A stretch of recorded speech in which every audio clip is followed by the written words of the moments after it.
fue el que le hizo comprar. Hola, Rafael. ¿Qué tal, Mingo? ¿Cómo andás? Gusto de verte.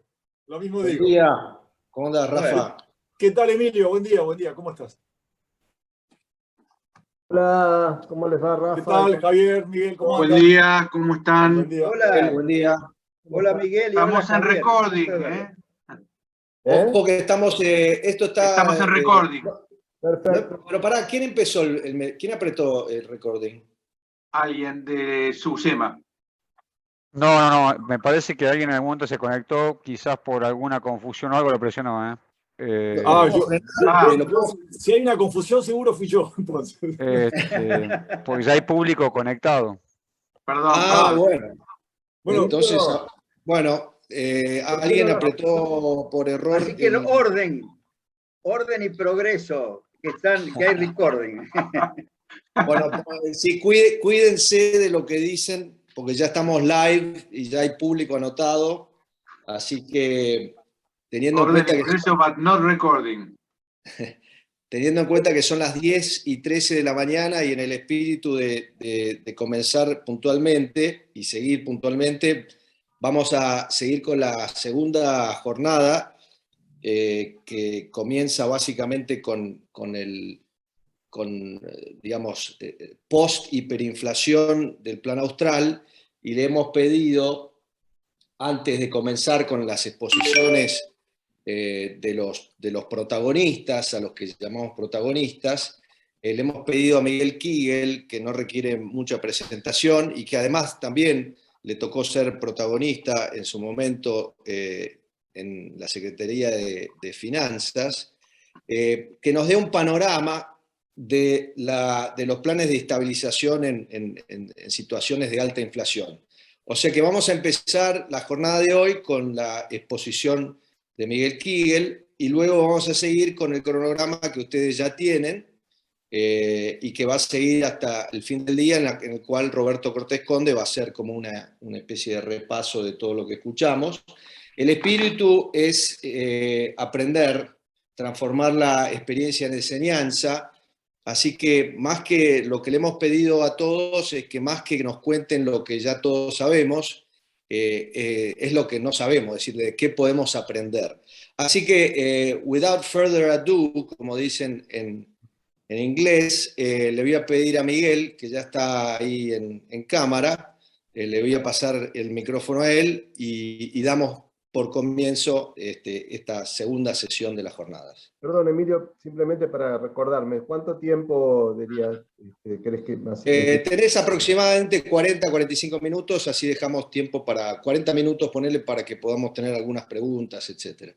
Perfecto, bueno, muchísimas gracias. Bueno, es realmente un placer para mí poder estar con ustedes hoy virtualmente, pero estando en este seminario tan interesante. Y lo que voy a hacer en este rato es, de alguna forma, tratar de resumir un poco todos los estudios que yo he hecho con quien fue un gran colega, gran amigo y gran economista, que fue Nissan Liviatán.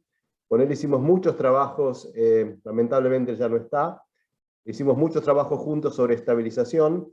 Creo que es un buen momento para poner todo esto, resumirlo. Y para eso voy a usar un PowerPoint.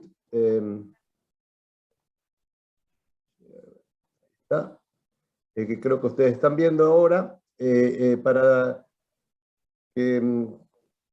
Segundito.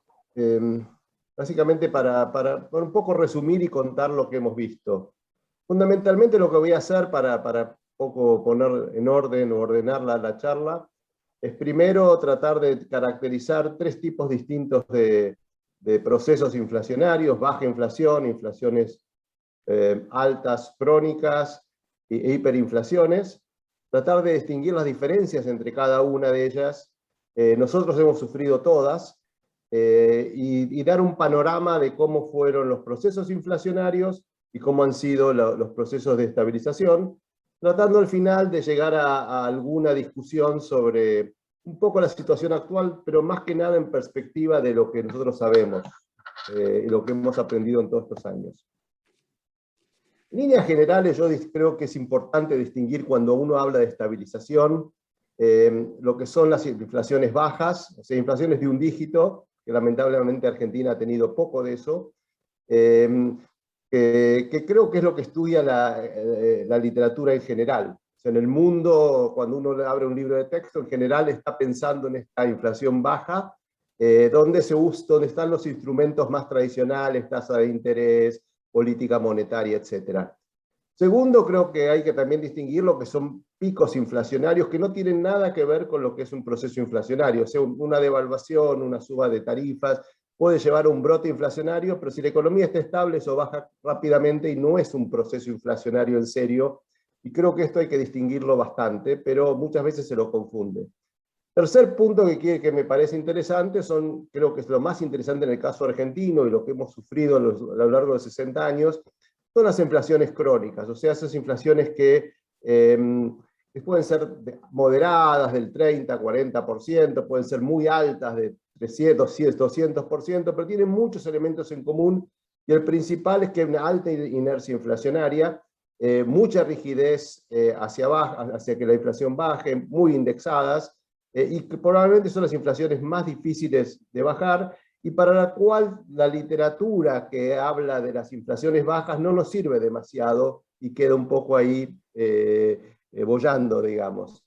Y por último, las hiperinflaciones, que son inflaciones que ya son procesos explosivos, muy altos, donde son pocos en el mundo, en general no duran demasiado. La más famosa es la alemana de los años 20, después de la posguerra, después de la guerra, de la Primera Guerra Mundial. En América Latina probablemente una de las más famosas o más estudiadas, diría yo, es la de Bolivia, los años 83, 84, 85, y vamos a cubrir esos temas en la charla.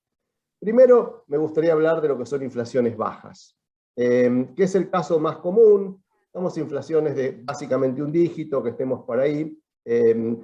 Como dije, son las inflaciones que son más estudiadas, aparecen básicamente los libros de texto que uno estudia en Estados Unidos, Europa, se concentran en eso, hablan mucho de política monetaria, de inflation targeting. En general, estas inflaciones son un fenómeno monetario, puramente monetario. No es un fenómeno fiscal, principalmente porque ocurren en países que tienen capacidad de financiarse con el mercado de bonos. Es muy raro que una inflación alta tenga un origen fiscal, salvo, por ejemplo, en una inflación baja, ¿no es cierto? Salvo, por ejemplo, en casos como después de la Segunda Guerra Mundial, donde había poca capacidad de financiarse y se recurrió a la emisión monetaria, pero en general estas inflaciones no tienen un elemento fiscal, es puramente monetario. ¿Y por qué surgen?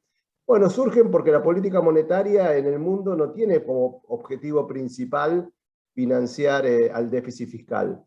Tiene, entre otras cosas, estimular el empleo, como en el caso de Estados Unidos o Europa, donde cuando hay desempleo se empieza a emitir dinero, o se baja la tasa de interés para estimular la economía, en lo que se conoce como las políticas contracíclicas. A veces esas políticas contracíclicas se van de mambo en algún sentido, entonces generan más inflación de lo que hubieran querido. Un caso ahora es el caso de la economía de Estados Unidos, donde hemos visto una inflación, o estamos viendo probablemente lo que es el comienzo de un proceso inflacionario, y ese proceso inflacionario claramente tiene origen en una expansión monetaria muy alta.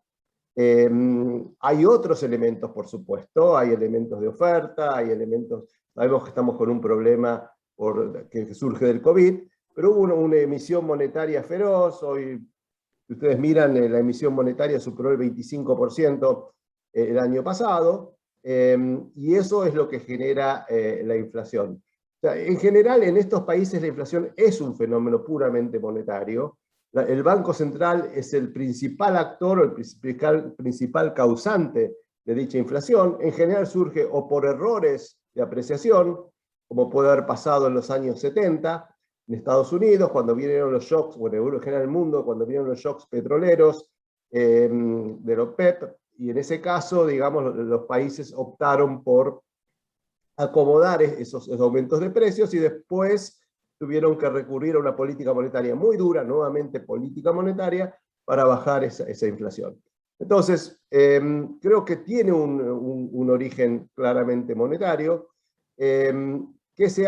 ¿Cómo controlan la inflación los países más desarrollados o incluso muchos emergentes? Utilizando la meta de inflación, nuevamente es un objetivo, y lo paran con política monetaria, tasa de interés. O sea, creo que este es un mundo distinto, es un mundo que pertenece a los países de baja inflación, o incluso muchos de América Latina. Podemos hablar de Brasil, podemos hablar de Uruguay, podemos hablar de Chile, de Colombia, de México. No es el caso de Argentina. Pero bueno, creo que es importante para entenderlo y ponerlo en perspectiva. El segundo tema son las hiperinflaciones. Que son, yo diría, fenómenos muy específicos, donde en general son procesos explosivos.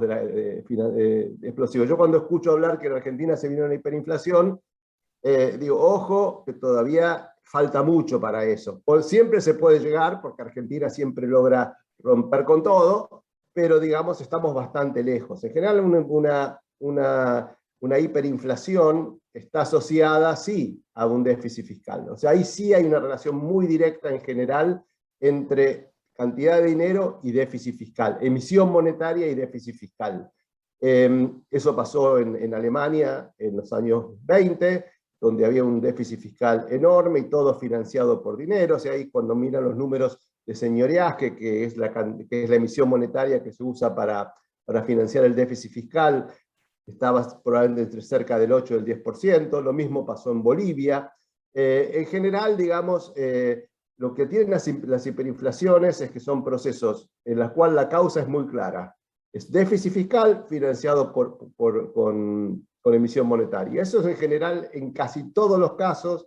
Voy a mencionar que el caso de la hiperinflación argentina para mí es un poco distinto, pero en casi todos los casos es así. Son economías de baja inflación, que de repente hay un problema fiscal. De la Segunda Guerra Mundial fueron déficits fiscales como resultado de tener que financiar la recuperación de la guerra. En Bolivia fue un colapso del precio del estaño. En Perú fue una política populista que llevó a una emisión insostenida, pero en general siempre hay una causa muy clara y está muy ligado a un déficit fiscal.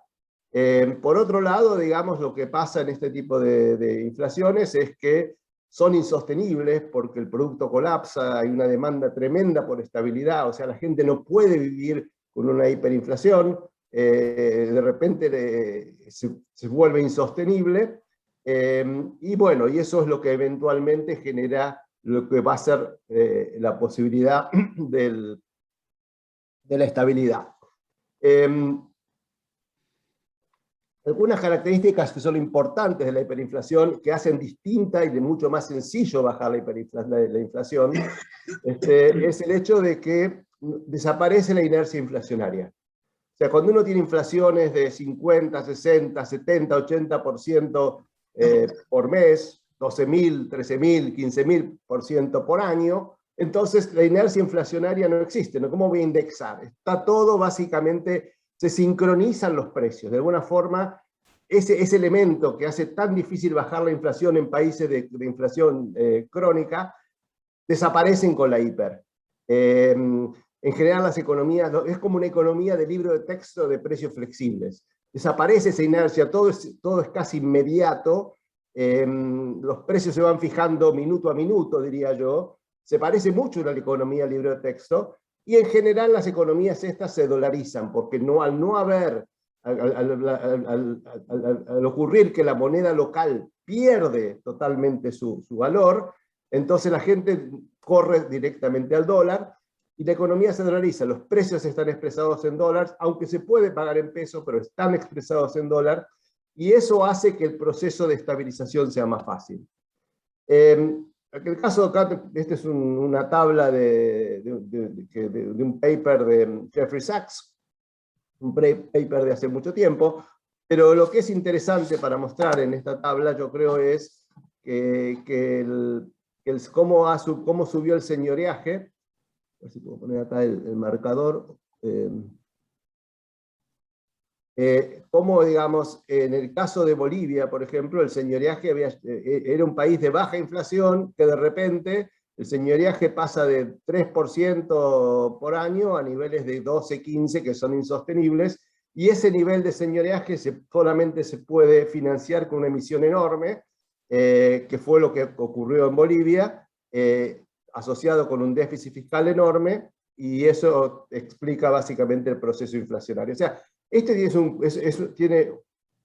proceso inflacionario que tiene causas claras. Uno no está discutiendo si es estructural, si es porque hay oligopolios. Acá es déficit fiscal liso y llano, financiado con emisión monetaria. ¿Cómo se paran las hiperinflaciones? Y eso fue interesante, se paran básicamente de un día para el otro. Eso no pasa ni en las inflaciones bajas ni en las hiperinflaciones. Después voy a hablar, bueno, tengo creo que el honor y realmente para mí es un gran honor que esté Cavallo o Domingo acá para charlar un poco de su plan de estabilización y el plan de convertibilidad. Pero básicamente pasó algo similar. O sea, vinimos de una hiperinflación, se fijó el tipo de cambio y la inflación cayó rápidamente. En los casos las inflaciones más conocidas, digamos, más estudiadas en la literatura, básicamente pasa eso, de un día la inflación desaparece de un día para otro. ¿Y por qué cambia? Básicamente porque hay un cambio de régimen, ¿no? Especialmente en el régimen monetario.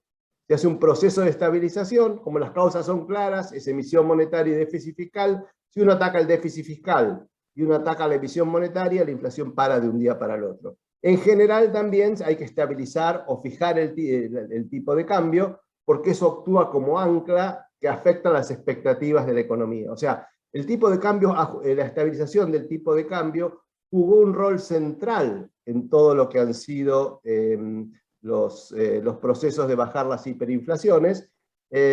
Y la otra cosa que es muy interesante es que bajar una hiperinflación es expansivo, no es recesivo. O sea, cuando se para cuando uno está en un proceso de hiperinflación, digamos, la economía no crece, hay mucha incertidumbre, se gastan muchos recursos en la economía en básicamente proteger los activos, los pesos, la moneda que sea que uno tiene. Eso tiene muchos costos de transacción, afectan la producción, porque la gente no produce si está defendiendo, si tiene que estar tratando de proteger sus fondos. Pero bueno, entonces cuando baja la hiperinflación es como que es un shock de productividad y la economía vuelve a crecer. En Argentina también pasó algo así durante los años 90, que creo que la estabilidad permitió un crecimiento que hasta ahora no había habido después de los años 80, que fueron extremadamente difíciles. En el caso de Bolivia, simplemente no lo quiero ilustrar, me parece interesante que este es el tipo de cambio como venía subiendo.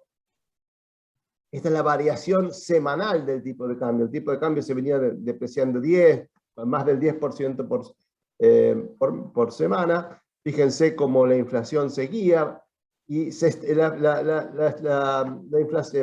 tipo de cambio se estabilizó en una semana y la inflación paró la siguiente. O sea, el proceso de estabilización en una economía de hiperinflación la fortaleza del tipo de cambio es muy fuerte.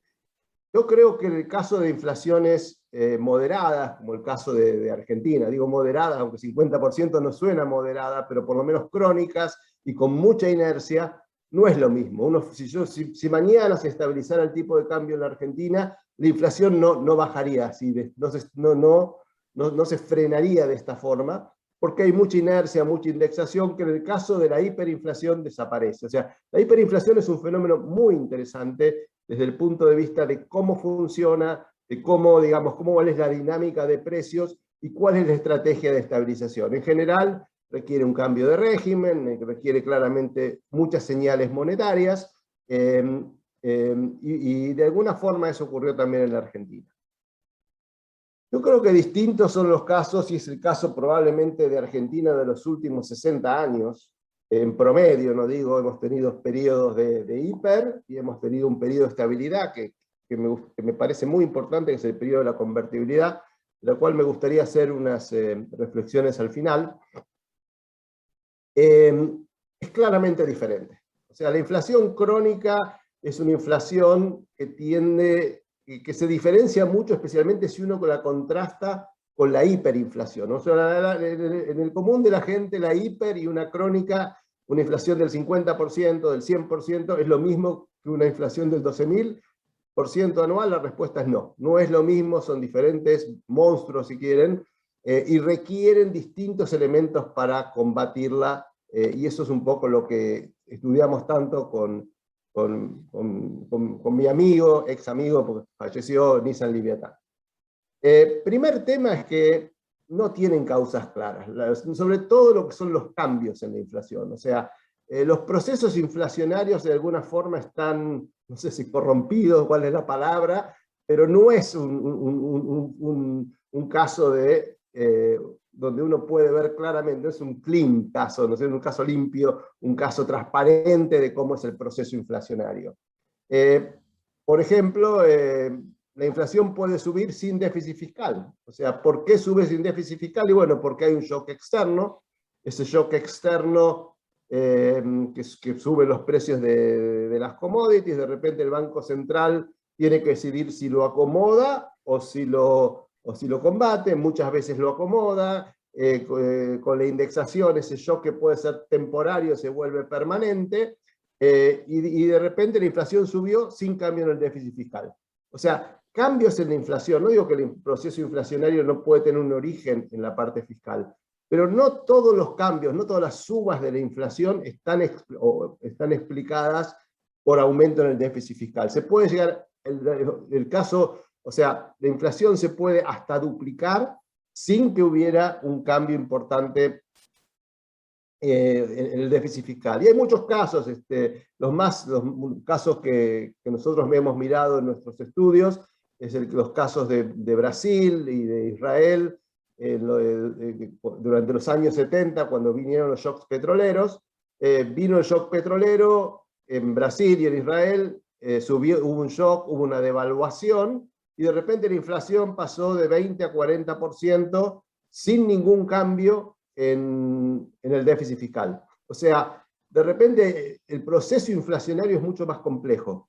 Es mucho más complejo digamos, y puede subir mucho. O sea, estamos hablando de saltos importantes en la inflación y claramente no están relacionados con el déficit fiscal o directamente relacionados con el déficit fiscal, sino que tienen mucho más que ver con la nominalidad, que es un poco, yo creo, el riesgo que hay en la Argentina de hoy. Hoy en la Argentina yo creo que el principal riesgo que tiene es que la inflación se puede disparar, no por un aumento del déficit, incluso se puede disparar bajando el déficit fiscal, pero hay temas de nominalidad que pueden hacer que la inflación suba y que incluso el déficit baje, porque por ejemplo, si Argentina aumenta las tarifas para bajar el déficit fiscal, eso puede tener un efecto negativo sobre la inflación, y la inflación, sobre todo, es un shock temporario, pero con indexación se puede volver permanente, y ahí tenemos un primer problema. Entonces, está claro que no hay un tema, no es tan sencillo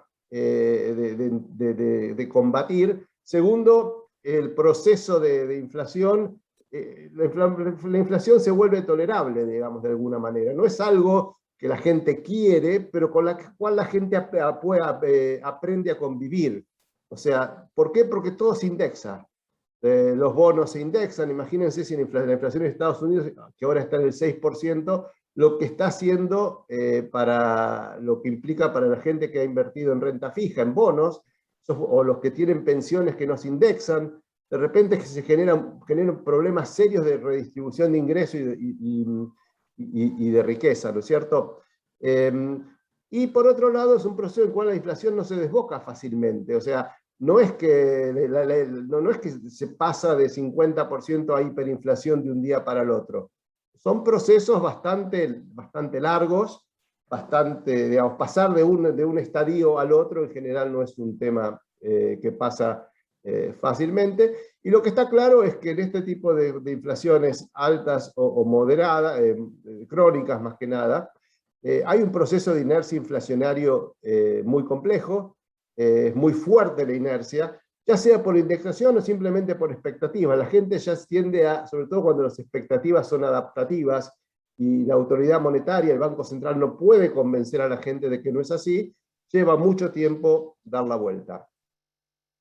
¿Cómo se frenan las? Y acá vamos un poquito ya entrando en lo que sería la estabilización de un país como Argentina, un país que ha tenido mucha inflación durante mucho tiempo, y donde por ahí no hay, digamos, ¿cómo se hace para frenarla?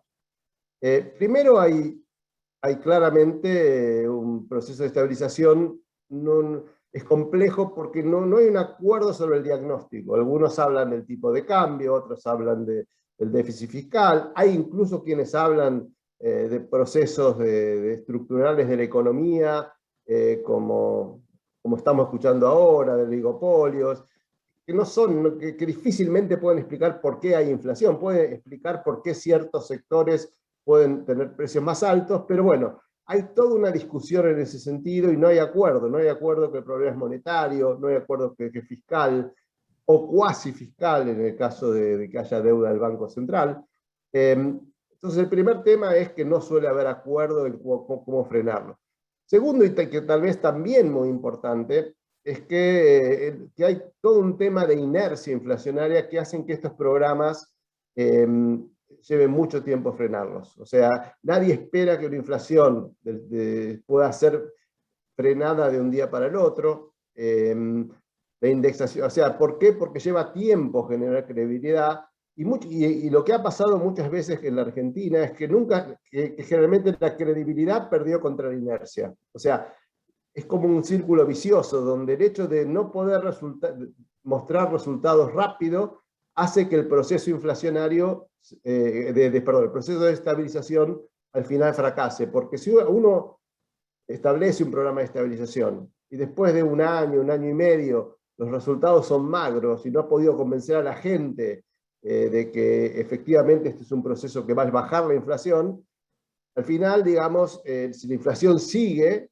el programa pierde credibilidad y colapsa. Y eso es uno de los problemas que ha tenido Argentina, de que no ha podido, con la excepción del programa de convertibilidad, que me parece que es un tema aparte,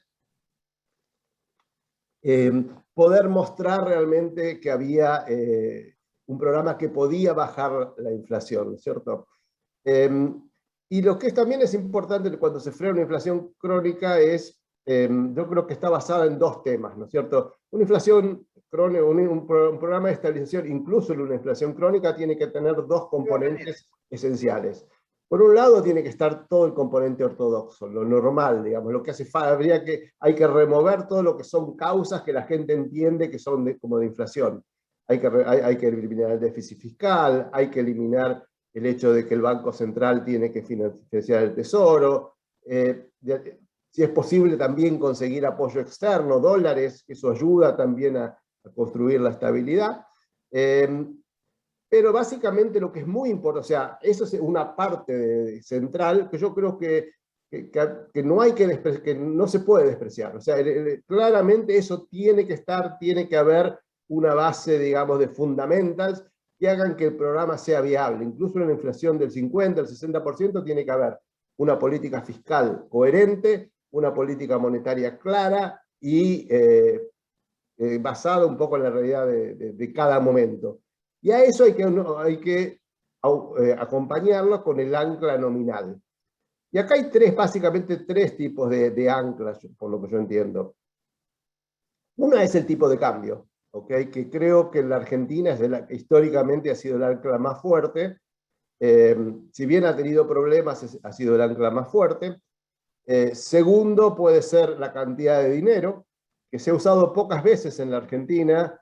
El ancla nominal, controlar la cantidad de dinero, probablemente para mí los casos más, no hay tantos ejemplos. Un ejemplo cercano ha sido en el caso del programa con el fondo reciente que durante el gobierno de Macri, que se fijó 0 crecimiento de la cantidad de dinero, y de alguna forma es la alternativa a lo que es el uso del tipo de cambio. Y podemos incluir la meta de inflación, que sería mucho más cerca de una meta monetaria que de tipo de cambio.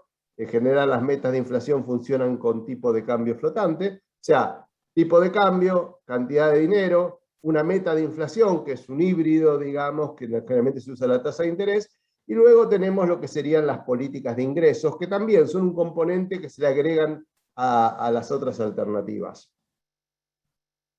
¿Qué pasa con el fenómeno con política monetaria? ¿Se puede frenar una inflación moderada, una inflación de, no sé, moderada quiero decir alta, pero de arriba, entre 30 y 100%, pongamos por poner algo, o donde está Argentina hoy, o donde estaba Argentina en la época de Macri, con política monetaria? Se puede, pero es difícil. Yo diría, el fenómeno tradicional dice que la inflación es un fenómeno monetario, lo cual es totalmente cierto. Digamos, la inflación, digamos, no puede haber inflación si no hay dinero. Eso está claro, porque en ese sentido es intrínseco la inflación el hecho de que hay emisión monetaria. Si no hubiera dinero, no puede haber inflación. En ese sentido es un fenómeno monetario siempre. Lo que pasa es que la pregunta es ¿por qué aumenta la cantidad de dinero? Y hay un tema de causalidad que es difícil que hay que analizar en cada caso. Pero de alguna forma el enfoque tradicional es suba de tasa de interés, controlar mucho la cantidad de dinero, o frenar la cantidad de dinero, tener una pauta monetaria. Históricamente, lo que uno ve es que en economías de alta inflación se vuelven insostenibles. Se vuelven insostenibles porque yo diría que para la mayor parte de la gente, de alguna forma, la relación entre dinero y precios, que es obvio para algunos economistas, para la gente no lo es muy difícil generar credibilidad. Existen pocos casos en el mundo donde la política monetaria puede frenar la inflación muy rápido. Tal vez uno es Volcker en Estados Unidos, a costo de una gran recesión. En América Latina nosotros estudiamos lo que fue el caso de los 70 en Chile, un gobierno militar muy duro, con mucha fuerza, y así todo, digamos, subió la tasa de interés, frenó el crecimiento de la cantidad de dinero, y así todo, el sistema, digamos, la política monetaria no funcionó. ¿Por qué? No funciona, en mi opinión, porque, digamos, requiere de mucha, digamos, primero que tiene un sesgo recesivo muy fuerte, o sea que impone un costo muy grande sobre la economía real, que se vuelve duro y no se puede sostener muchos años. O sea, si no hay un resultado rápido de que baje la inflación, o como el caso argentino que ves, que subió la inflación, entonces se vuelve insostenible, entonces ese programa se desgasta, no hay resultados, el costo es muy grande y se tiende a abandonar. Y eso es lo que la historia muestra. La tasa de interés no alcanza para lograr revertir un proceso de alta inflación, y el proceso de desinflación se tiende a volver insostenible. Y eso yo creo que está bastante bien documentado en el caso de Chile. En el caso de... Miguel, nos quedan 5 minutos, te quería avisar. Vos me dijiste 40, pasaron media hora, pero bueno. No, perdón, tenés razón. Estoy mirando mal el reloj, tenés razón, disculpame. Dame 10 minutos más si termino, sí. Sí. El tipo de cambio, digamos, es la alternativa que, digamos, como segunda estrategia que funciona como tipo como ancla nominal. Esta alternativa en general tiene ha tenido más éxito en los países con inflaciones crónicas. En general se ha usado el dólar. El dólar, ¿por qué? Porque el dólar es lo que la gente tiene en la cabeza, es la moneda que la gente percibe, digamos. Usar canastas de monedas o otra cosa no ha funcionado, no tiene el mismo impacto porque la gente ve el dólar, la gente piensa en dólar, son economías donde financieramente están dolarizadas, y eso lleva a que se fije el tipo de cambio. Este tipo de políticas en general ha tenido más éxito que las nominales, incluso ha sido más exitosa en el sentido de que se da un ciclo en el caso de cuando se usa el tipo de cambio como ancla nominal, incluso se puede dar un ciclo expansivo. ¿Por qué? Porque al fijar el tipo de cambio, si la política es creíble, eso baja la tasa de interés. Si bien la inflación sigue teniendo inercia y se aprecia el tipo de cambio, se da una expansión en la economía. Puede haber incluso un boom de consumo. Nosotros tenemos un trabajo, un paper que escribimos hace muchos años, se llama The Business Cycle, que se asocia con tipos de cambio, con política monetaria y con política cambiaria, y mostramos que ahí, que en algún sentido son distintos la dinámica de la cuenta corriente. En el caso del tipo de cambio de la política monetaria, la cuenta corriente mejora; en el cuando es con tipo de cambio fijo, la cuenta corriente empeora, pero sobre todo es mucho más sostenible esa política, la política con ancla nominal cambiaria, porque genera un boom de consumo, un boom de actividad, y en vez de ser recesiva es incluso expansiva. Puede darse ese caso, obviamente cuando se da una baja importante en el tipo de cambio. Yo creo que por último tenemos los planes heterodoxos, que se llaman, o muchos lo llaman con política de ingresos. Este tipo de plan, en general lo que hace es atacar directamente la inercia. O sea, tiene la heterodoxo es porque incluye la parte de política de ingresos, pero tiene su parte ortodoxa. O sea, tiene que tener política fiscal y monetaria muy clara, pero también se le hace algún tipo de política de ingresos.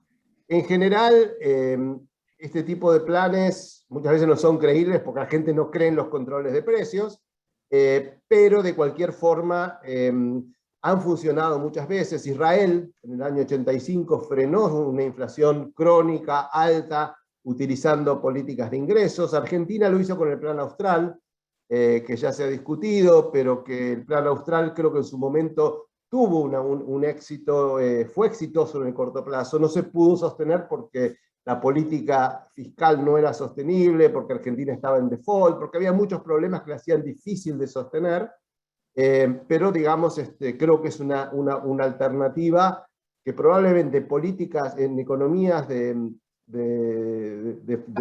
crónicas de alta inflación tiene sentido pensarlas. Yo creo que la política de ingreso funciona como una guía, no con controles a la Feletti, digamos, que no es la idea acá. Acá la idea es que de alguna forma actúen como un coordinador de precios, salarios, tipo de cambio, políticas, tarifas, y de alguna forma logren romper el proceso inercial que hay en la economía. O sea, es como se hace la parte ortodoxa, se puede hacer con tipo de cambio fijo, con política monetaria, se hace el ajuste fiscal, se busca poner la economía en orden, pero se le agrega la política de ingresos como un coordinador para atacar el problema de la inercia inflacionaria. Y eso ha funcionado a veces. El caso, de nuevo, más interesante es el de Israel. El caso de Argentina, del Austral, creo que es un caso que demuestra que se puede hacer. Difícil es mantenerlo, ¿no es cierto? Así que yo diría que con eso más o menos resumimos. Tipo de cambio fijo, en general es la forma que creo que hay que atacar inflaciones con el ancla nominal cambiaria. La monetaria no le tengo mucha fe, y si le agregamos algún tipo de política de ingresos, sería hasta más razonable. Para terminar un poco, que lo que quiero hacer es una reflexión. Cuando uno mira todos los planes de Argentina que ha habido, que se ha estado viendo en este seminario, uno se queda con un gusto amargo, digamos, en el sentido de que en 60 años, digamos, de economía argentina, lo que hemos visto es que no se ha podido domar la inflación. O sea, hemos tenido planes, Krieger-Bacena, las políticas de las tablitas, el Plan Austral, el plan de convertibilidad, digamos, el esfuerzo llamémosle, no sé si fue un plan de estabilización, pero las políticas del gobierno de Macri. Pero la verdad es que la inflación sigue siendo un problema en la Argentina, cuando países que eran similares a Argentina, que tenían el mismo problema que Argentina, sobre todo hasta los años 80, incluso en partes de los 90, se vio que pudieron resolver el tema. Pero, digamos, la Argentina lleva ya 60 años sin poder resolverlo. La pregunta, ¿es un problema estructural? ¿Es que Argentina es distinto al resto? ¿Es distinto a Uruguay, que bajó la inflación? ¿Es distinto a Brasil, que bajó la inflación? ¿Es distinto a Chile, que bajó la inflación? Yo creo que no. Yo creo que probablemente hay en Argentina, en los argentinos tienen de alguna forma, no sé, tenemos más tolerancia a la inflación de lo que hemos tenido otros. Probablemente también tenemos menos capacidad de atacar el problema fiscal, pero yo creo que esta es una pregunta que tiene que quedar en el ambiente, es una pregunta que está abierta en la Argentina de por qué Argentina no pudo y otros países pudieron. Yo creo, y no es porque está Domingo acá, que tuvimos una sola oportunidad en estos 60 años de inflación o 70 años de inflación de realmente terminar con el flagelo de la inflación, y fue el plan de convertibilidad. Yo creo que el plan de convertibilidad fue un plan, digamos, ciertamente es muy discutido, lo podemos seguir discutiendo, podemos discutir los problemas que tenía, y seguramente tenía muchos. Yo me quiero concentrar en el tema de la inflación simplemente, no voy a entrar en todos los temas de si hubiera sido mejor una canasta, si hubiera sido mejor salir cuando tuvimos alguna crisis por ahí por el medio. Tal vez el problema del plan de convertibilidad fue que entrar de alguna forma era tentador, salir era muy difícil. Pero cuando uno simplemente mira los números, la percepción que uno tiene, o por lo menos que yo tengo, es que el plan de convertibilidad sirvió, digamos, pudo haber sido el punto de inflexión de la Argentina, especialmente con respecto a la inflación. ¿Y en qué me baso en eso? Primero, bueno, creo que el plan de convertibilidad tomó muchos de los elementos de las hiperinflaciones, o sea, tomó muchos de los elementos de lo que puede ser la inflación alemana, de la hiperinflación alemana, en el sentido que fue un cambio de régimen. No fue solamente un plan de estabilización, sino un plan que cambió, digamos, muchísimo, digamos que fue un cambio estructural, fue un cambio de régimen, como se usa generalmente. ¿Y en qué me baso yo para decir que fue una oportunidad de bajar la inflación? Fundamentalmente, fíjense qué pasó cuando se salió del plan de convertibilidad. Cuando el plan de convertibilidad cae, viene la devaluación, y viene la devaluación del 2002. Ahí tuvo una variación que fue de 1 a 3.50, más o menos el peso pasó de 1 a 3.50. Ya voy terminando, Emilio. Va de 1 a 3.50. Y de ahí, digamos, ¿y qué pasó con la inflación? La inflación fue 40% en el año 2002 y 3% en el año 2003. O sea, ahí había una oportunidad de haber terminado con la inflación. ¿Qué pasó? Bueno, se volvió una política expansiva monetaria, y eso de alguna forma llevó a que la inflación vuelva a crecer. Hubo una tolerancia enorme por la inflación, o sea, el país toleró mucho la inflación y nuevamente empezó a crecer ese monstruo. Pero creo que fue la única vez que estuvimos de alguna forma cerca de terminar con la inflación. Así que, poco para resumir, creo que es frustrante ver 60, 70 años de inflación y que no hayamos encontrado una solución al problema. Ahí estamos hoy, creo que experiencias hay de cómo frenarla. Veremos un poco qué nos depara el futuro, pero claramente hay mucho para aprender de la historia. Creo que Argentina, como una economía de inflación moderada, tiene que atacar este flagelo. Tenemos que volver a ser ser como los otros países de la región que lo han pedido, que lo han logrado bajar. No somos diferentes, somos una economía diferente. Creo que hace falta voluntad y aceptar los costos que tiene frenarla. Para Emilio, en los 40 minutos. Excelente, Miguel. Muchísimas gracias. La verdad que una mirada que era justamente lo que esperábamos, una mirada global sobre el tema de la estabilización en distintos escenarios de inflación. Me gustó mucho. Yo tengo apenas un comentario. Yo creo que cuando hablas de hiperinflación, y yo leí tus trabajos que me gustaron mucho, seguir insistiendo con la definición de Kagan me parece que no es muy útil, porque en realidad todos los síntomas que describen esas situaciones de hiperinflación que vos mencionás ocurren incluso cuando la inflación mensual es 20 o 25%, con lo cual es un breve, nada más que un breve comentario. No tenemos mucho tiempo, pero hay una persona que hizo una pregunta, Jerónimo Montalvo, creo que es el primero que hizo una pregunta acá, que te la paso. Pregunta si es posible mantener un crecimiento a largo plazo con inflación crónica. Creo que ya lo respondiste, pero... Yo creo que no. O sea, se puede crecer, pero a baja tasa, digamos. O sea, hay países que han tenido inflación crónica durante muchos años y han crecido, pero le falta, digamos, crecen a tasas muy, muy bajas. No creo que sea lo ideal de ninguna manera. Un comentario a tu comentario, Emilio. Sí. Me parece que es correcto, la definición de Kagan es arbitraria. Yo llamaría una hiper a lo que es un proceso de inflación explosivo, digamos. O sea, cuando ves que la inflación se va de control y es muy difícil sostenerla. ¿Okay? Excelente. Bueno, estamos a las 10:58 y con el ánimo, te agradezco mucho, Miguel, excelente presentación. Así que nos da pie para empezar esta segunda parte de la jornada, que vamos a tratar varios esfuerzos, inclusive el de la convertibilidad. Lo tenemos a Domingo Cavallo